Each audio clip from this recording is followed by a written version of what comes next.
là vient de paraître une biographie de Nicolas Dessiendorf qui s'appelle Marthe ou les beaux mensonges, c'est chez Calmat de Lévy. Alors Marthe, qui se souvient encore, le peu de gens qui s'en souviennent, c'est Marthe Richard, et Marthe Richard en 1945, qu'est-ce qu'elle a fait? Elle a fait fermer les maisons closes.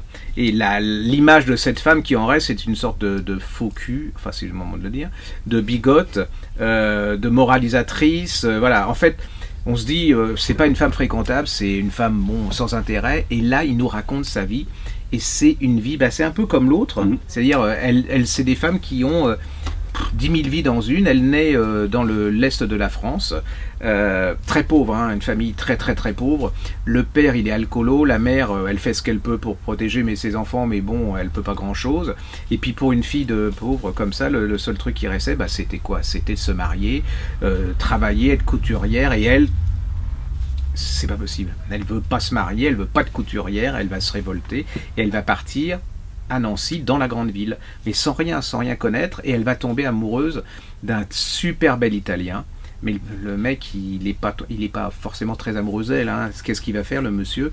Il va l'emmener dans une maison de ce qu'on appelle une maison de bain, qui est une maison, c'est un proxénète, hein, pour qu'elle se prostitue. En plus, Nancy c'est une ville de soldats, hein, c'est des casernes, donc elle va vivre beaucoup de choses. Elle va partir en Italie, elle va découvrir que le mec avec qui elle est n'est pas forcément amoureux d'elle, et qu'elle va apprendre la vie comme ça.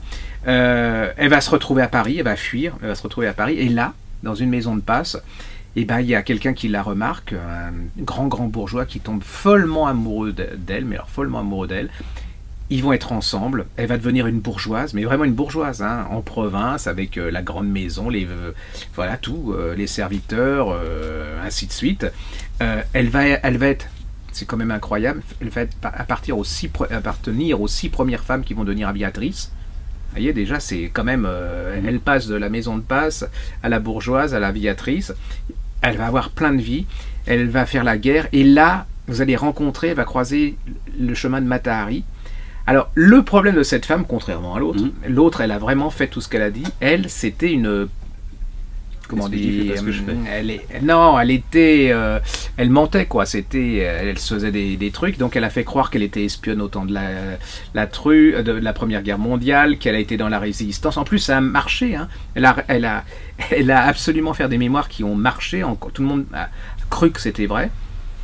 Elle a collaboré pendant la Seconde Guerre mondiale, donc on retrouve machin. Mais elle va s'en tirer. Elle va faire de la politique. Hein, elle va, voilà. Donc allez-y, c'est vraiment un roman. Moi, j'ai redécouvert une femme. Et alors, ce qui est quand même incroyable, c'est que ces femmes. Quelque part, elles ont été quand même pour la libération de la femme, parce que, alors, à leur manière, d'une façon tragique, d'une façon qui peut être révoltante, mais à cette époque, pour elle, quand elle était dans le Nord, il n'y avait qu'une façon de s'en tirer, c'était son corps. Et on voit comment elle, proxénète, elle va fermer les maisons, non pas proxénète, mais prostituée, elle va fermer les maisons closes, ce qui se justifiait dans un certain sens, hein, parce que c'était des maisons d'abattage, hein, c'est-à-dire que les pauvres femmes, comme ça existe encore actuellement dans certains quartiers de Paris, dans le monde entier. Alors, je vais vous dire, hein, pour vous résumer, elle a été prostituée, espionne, femme d'affaires, résistante, collabo, écrivain, pionnière de l'aviation et politicienne. Ah ouais. Et, accessoirement, même beaucoup, menteuse. Donc, j'ai commencé ça, c'est vraiment, si vous êtes en vacances, voilà, ça c'est irrésistible, vous allez découvrir une époque, et ça va ensemble. C'est-à-dire que elle, c'est vraiment une crapule, enfin, je veux dire, elle est crapulesque à la fin. Elle est... Voilà, elle va pas franchement, elle va vraiment être résistante aussi on reconnaît qu'elle a été résistante, mais elle a fait pas mal de choses pas très sympathiques. Voilà, allez-y, c'est 2 femmes extraordinaires et qui à leur manière, moi je trouve que c'est pas juste qu'on ne s'en souvienne pas, parce que elles ont été un peu victimes. Alors les gens vont me hurler dessus en disant on n'est pas victime quand on devient nazi comme ça c'est vrai, mais quelque part bon, elles ont quand même essayé à leur manière de sortir de leurs conditions. Ça c'est mal terminé.